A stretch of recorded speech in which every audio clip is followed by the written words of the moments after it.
look at embodiment and we look at listening to the messages of the body, often the first layer, which is what we're doing today, is noticing where there's holds, noticing where there's no's, noticing where there's contractions or closures or suffering, around certain things. And instead of going, well, you just have to push through that or make it go away, say, okay, I hear you, body, essentially, right? And that's very hard sometimes because we have a mentality that is, if it's not good, it needs to go away, right? It has to be eliminated. But as a matter of fact, those not good sensations and feelings and everything that kind of uncovers when you start sensitizing is actually warning signs that have been ignored, right? Or warning signs that could be heeded. And when the body has room to essentially send warning signs, and you go essentially, I hear you. Okay, I got you. I hear that this isn't okay. Then the system can relax. Because the body, of course, is built for survival. And all the body wants to do is survive. And so whenever you threaten survival by not listening to the messages of the body will harden, push against you, work against you, downregulate your energy levels, shut down feeling so that the system can survive. So then we have to look at what are the barriers to embodiment. And so often when we look at the barriers to embodiment, we can see why we can't get to a certain level of whatever we want to go to. And so I typically, and this is just for the sake of making sense of this, as a mental concept, I typically divide it into 3 areas. So the first area is stress and anxiety. The second area is overload and excess stimulation. And the third one is trauma. And so those are the 3 massive barriers to full embodiment, full feeling, full life expression, full enjoyment, full pleasure. So each of those, of course, has an overlap with the other, areas, but I'm pulling them apart because they have different physiological requirements or outcomes, let's say. So stress and anxiety, and I will take all your questions afterwards. I just want to kind of lay out the landscape. So stress and anxiety are an interesting, kind of inquiry because in the human brain, let's see how I can say this. In the human brain, survival is survival is survival is survival. And what I mean by that is the brain makes no difference between an actual threat and a perceived threat. And what that means is that your catastrophic thinking about being late to a meeting is perceived at the same value as if, whatever. What do we have here? Wolves, bears? Probably not, nothing. Okay, let's just imagine we're like, I don't know, half a year ticks. Not that scary, Let's just say we're in the Stone Ages and some saber-toothed tiger is coming to your doorstep, right? So that tiger at the doorstep has almost the exact same value as an extremely, let's say, catastrophic negative thought in the system, because a threat has to be perceived as a threat first and evaluated later. So that's a very interesting thing to consider when you think about how the brain works and how the body has to respond, because first and foremost, we must survive. And so we have this really, really, really sophisticated system that is known, as many of you know, as fight or flight, and rest and digest, or feed and breed. So, parasympathetic and sympathetic nervous system play together, and they always play together. So it's it's wrong to not want to have fight or flight happen. You need fight or flight in your system. Homeostasis comes from an well-working parasympathetic and sympathetic nervous system where it works together and it creates always the right balance. That's a homeostatic system. But often, of course, what happens is we focus on fight or flight because that's what happens when there's a lot of stress. So fight or flight in a human is essentially the ability to survive. And that's a very sophisticated system that has early warning signs and then a kind of an activation period and then a full-blown fight or flight response in order to keep you alive. So that's super easy to understand if we would be in a cave here somewhere and some saber-toothed tiger comes, to the cave step. It's fairly simple. You hear a rustling, you start to get alert, you hear a bit of snorting, suddenly your heart will pump fast, your breathing will go fast, you'll get kind of almost tunnel vision, the hair on the back of your neck might stand up, your extremities feel kind of tingly, you have this metallic taste on the mouth. Next thing you know is the animal comes in and you either run as fast as you can or you fight as hard as you can. Fairly clear, right? Should you survive such an intrusion into your cave, afterwards you're going to feel pretty fucked up, to say it nicely. You'll be like, yeah, and then eventually that kind of maybe if you're not a tough caveman but a sensitive caveman, you weep a bit, and then what do you do next? Well, you probably have a meal, sex, and sleep, right? That's how it goes, because that's the balance: fight or flight, rest and digest, feed and breed. So that's how the system in humans as well as in all mammals is organized. And that system's super sophisticated, really good. Humans also have another very interesting feature, which is freeze, which I'll talk about when we talk about trauma. But I'm just focusing on fight or flight as a logical and well-conceived response to stress, danger, these things. Now, when you look at modern humans' life, you'll see that there's a lot of danger signals that are not really danger to your life, hopefully, but they're perceived at the same value.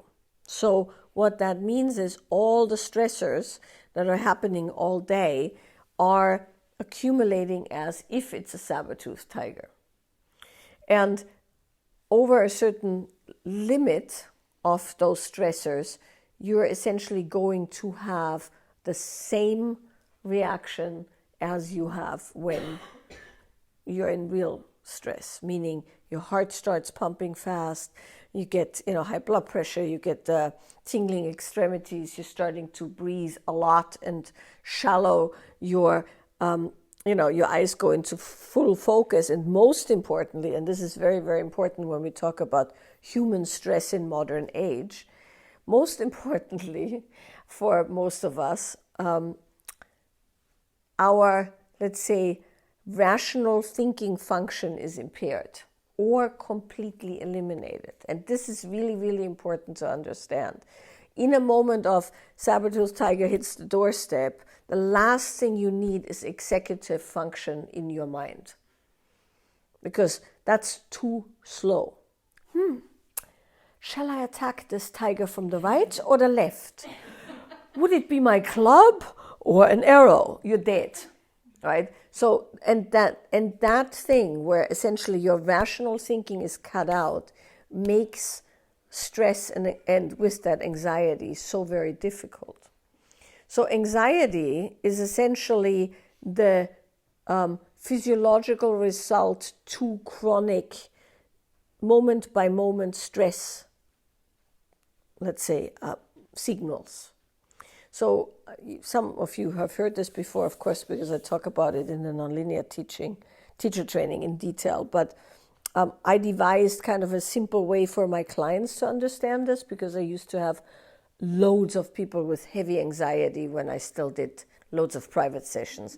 And of course, one of the things that's also good to know is that when you have high stress or anxiety, by the very nature of how fight or flight works, you're not able to emotionally or sexually connect with your partner properly. Right? It's just because you're not in feed and breed, you're in fight and flight. And in fight and flight, relationship and sex and sensuality and deep connection are useless. And not only useless, technically potentially life-threatening, right? So the reason why fight or flight and anxiety in a human body is so detrimental to all other functions is because it creates an override. And that's also, very important to know when you choose practices and the things you do is when you constantly create an override, you don't ever get to go under, what's happening. So I devised this message for, this way of talking about it for my clients that was super simple and that I still use in the teacher trainings and in a lot of the talks I give because it's very, very simple. I don't have a cup, but imagine I have a cup. So every human being has a cup, so to speak, and the cup is the receptor, or the receptacle, I should say, for stress responses. So what that means is, and different humans have different size cups. Some people are blessed with a huge bucket. Some people have but a thimbleful. Right? So that depends on a number of factors, amongst them trauma, birth situations, all kinds of stuff. But imagine you have a cup, and that's your stress receptacle. So now you wake up in the morning. In an ideal world, your cup is empty. And that's not true for most people. But let's just say your cup is empty. And then the alarm goes off, and the alarm's very heinous, and that's already your first couple of drops in the cup because it's like, and then, of course, the thoughts start. Oh, God, I'm late. How's it going to be today? I don't have enough time, blah, blah, blah, blah, blah, blah, blah. Drop, drop, drop, drop, drop, right? Now then, if you happen to have children or, a stressful job, you're probably already, a third full by the time you get to breakfast. Or, if you commute, more drips in the cup, then you have internal self-dialogue, that's dramatic in some way, drop, drop, drop. You have people come at you with deadlines and things like that, drop, drop, drop. And so by the time, you get to 50% in the cup, you are now feeling stress.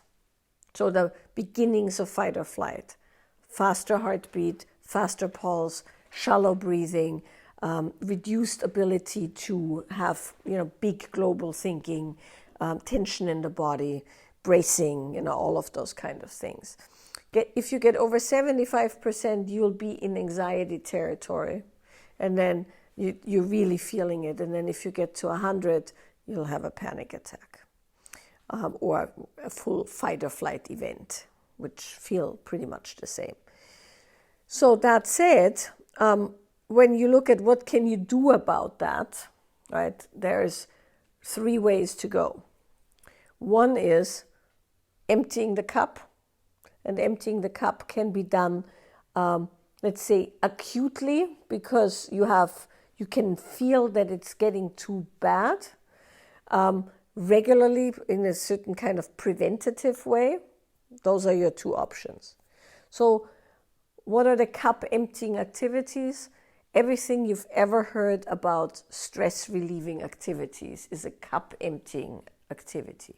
So that could be taking a walk, taking a nap, having hobbies, doing yoga, meditating, mindfulness, nonlinear movement, rolling around on the floor with your pets, music, dancing, whatever, right? Like all the things, going for a walk, seeing a beautiful sunset, connecting with friends, physical contact, sex, all of those things have a profoundly cup emptying effect if they're the right kind. Sometimes, if hobbies can be stressful too. Some people have very stressful hobbies. I'm talking about something you properly enjoy. So those are the cup emptying activities. And like I said, you could do them regularly so that your cup gets emptied constantly so that it doesn't get filled so much. And I should say, of course, there's other cup emptiers that are very important. The one that is often overlooked and now gets a little bit more, let's say, attention is sleep. You can use sleep as a means of completely emptying your cup, so you have an empty cup in the morning. But for that, you have to actually sleep, not just sleep a bit or sleep, in bits and pieces. You'll have to get 7.5 to 8 hours of sleep in a dark, cool, quiet room. And so that's for most people already a challenge. But sleep is a profound cup emptier. And then the other thing that people often forget is hydration and nutrition are big cup emptiers.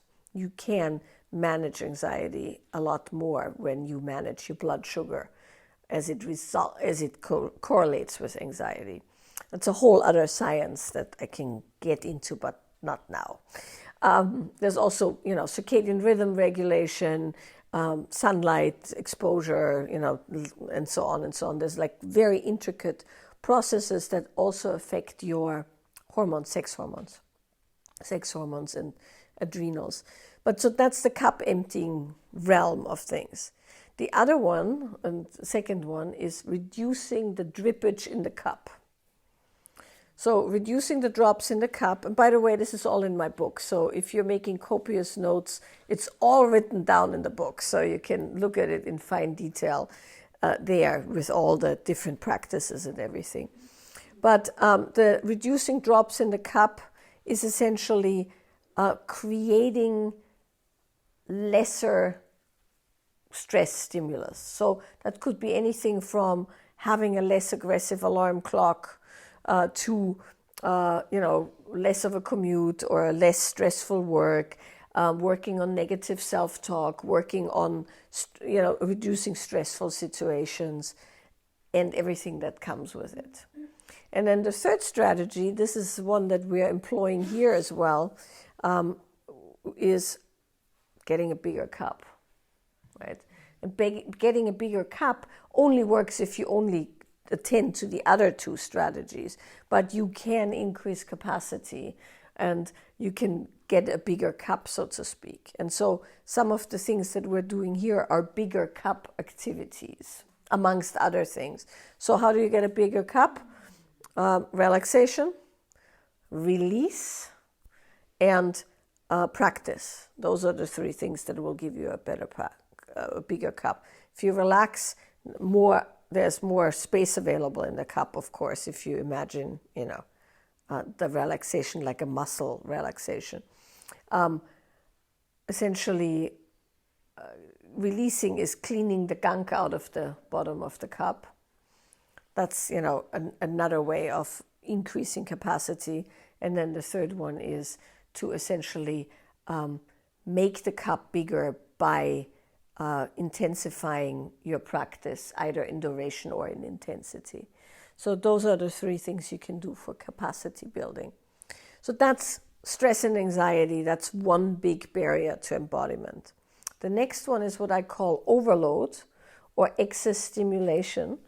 And that's slightly different simply because it has the same physiological responses for the most part, but overload has an interesting, let's say, specific physiological response that's super important for pleasure.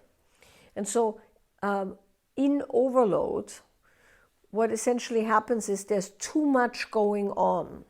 And when I mean too much going on, that can be externally in, too loud, too much light, too many TVs blaring, too many people talking at you, people working in open, work environments where there's a lot going on, sirens, helicopters, like all the external stuff that can happen. Bright lights is a very big one. And then internal overload is excessive mental activity. So excessive mental activity can fall in a few categories, one of which is, of course, excessive thinking and analyzing, where you just go on these loops of, doing these things. The other one is when you spend prolonged periods of time in your head, so to speak. So what does in your head mean? It means you do activities that require that you focus up here. So what do I mean by that? It's not very esoteric. People always have these esoteric ideas of what that means, and when they start going, oh, I'm too much in my masculine. It's like, no, your masculine is just fine. You're just spending a lot of your energy up here. That's not the same as being masculine. And I want to make that very clear because there's so many pseudo-tantric tropes around that. It simply means that on the cortex of your brain, you emit electrical energy. And that electrical energy is finite. So that's super, super important to understand. You can emit a certain amount of electrical energy per second, and that's it. So what that means, and if you have a computer, your computer is a bit slow, you go and get some more RAM, or you get a new computer with a lot more RAM. Brains don't work like that. You can't upgrade the RAM in your brain. So because of that, the body has developed as a incredibly fine-tuned energy allocation machine. There's no other way of saying it. It's like so incredibly intelligent the way it goes. And what I mean by that is your body will allocate energy where it's needed most. It's fairly simple, right? If you have 440 gigahertz per second, which is what the output of the brain is, right? They say about 60 to 100 go up for body function, sometimes even less, and the rest goes up for kind of more the voluntary aspects of the organism, so thinking, emotions, activities, and stuff like that. I'm not a neuroscientist, so I'm making this super simple here for the sake of dealing with embodiment. But the thing to know there is that wherever you need the energy most is where it's sent. That's why you sometimes hear people say energy follows attention. That's the reason for that. There's a kind of a neurological reason for that. Wherever you put your attention is where the energy goes. So let's say you sit on the computer for, let's say, 6-8 hours a day, and you think and you talk and you plan and you execute things, and you have to brainstorm and get stuff done and be analytical. That's where all your energy goes. Where it is not going is where it's not needed. And guess where that is? This part of the body particularly. So anything that's here, which is what's actually needed for reproduction, proper function of our sex organs, pregnancy, pleasure, intuition, the kind of power that comes from the lower body isn't used because you're sitting in a chair or wherever you sit, right? It's all needed up here. And that's where it goes. Now, that's not a problem, and that's why I'm always saying it's not a problem to be a good analytic thinker. It's a plus. It's necessary. It makes you very efficient. There's nothing wrong with it. The problem is that if you do that every day, all day, the repetition of that creates a pattern, a habit. And then that's your biggest pattern. You're like one of those guys who only works out the upper body. You see those bodybuilders, they have like these massive arms and neck, and then they have these spindly little feet. So in the world of feminine embodiment, and I'm saying feminine embodiment because we're talking reproductive organs, it's also true for men. So in the realm of embodiment, people who spend all their time thinking, doing, thinking, are like those bodybuilders. The lower bodies are like very spindly, energetically, and that of course influences things like digestion, menstruation, ovulation, conception, pleasure, intuition, all the things I just mentioned. So it's not some kind of cultish dogmatic thing to say you got to get back into your body, but it's not the only thing you need to do. You need to be able, so to speak, to go between this and this easily and without one part being way weaker than the other part.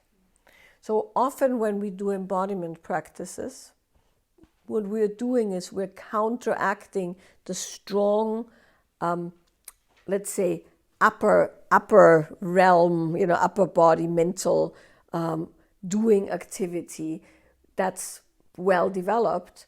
And what's not so well developed is the lower body feeling, moving, getting blood, getting juice, so to speak, into the lower body.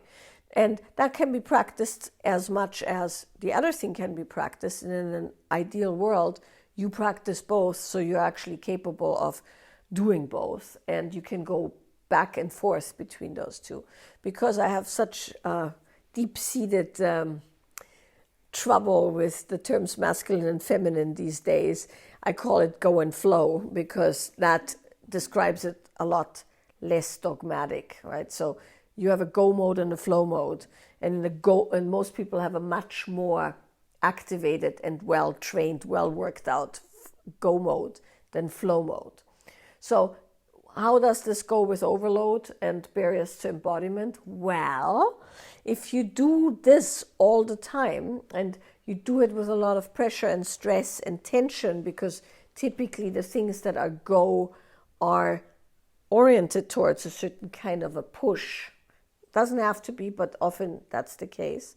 What happens is when you get tired and when you're actually done with that and you should have to go back in your body and do the things that keep your lower body alive, the body starts forcing the energy to stay up and squeezing the energy up. And that has a very specific physiological result that becomes chronic tension patterns, which is what we worked with today. And what that is a slight pulling up of the pelvic floor, a slight clenching of the ass, to say it very roughly or coarsely. The sphincter is often very tight in people who have a lot of that kind of thing happening. The belly is tight. There's layers of tension in the pelvic floor and the perineum. The solar plexus is typically very hard. You can tell with people who have a lot of push, you can't get in there at all. It's like pushing back very, very hard, right? And then there's also intercostal tension, throat, and then of course all the energy pools in the neck, the shoulders.